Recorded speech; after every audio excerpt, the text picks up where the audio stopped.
ব্যক্তিগত জীবনে খুবই আশাবাদী মানুষ। আমাদের সময় প্রায় শেষ হয়ে এসছে, বয়স হয়ে গেছে।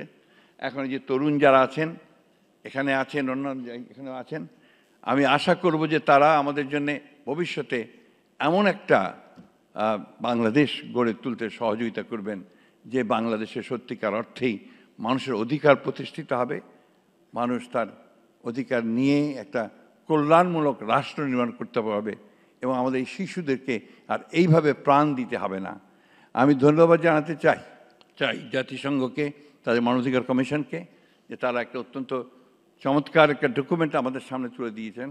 কিন্তু ডক্টর শফিক খুব ভালোভাবেই বলেছেন যে এটা আসলে খুব যথেষ্ট নয়, এটা অনেক ব্যাপক।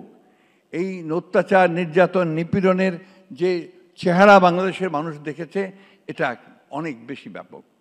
তাই সবাইকে নিয়ে আমরা আসুন, আমরা সত্যিকার ইতিহাস তৈরি করি, সত্যিকারের পথ তৈরি করি এবং আমাদের জাতিকে যেন আমরা সত্যিকার অর্থেই আমরা সেই জায়গায় নিয়ে যেতে চাই যার জন্য আমাদের এই ছেলেরা প্রাণ দিয়েছে।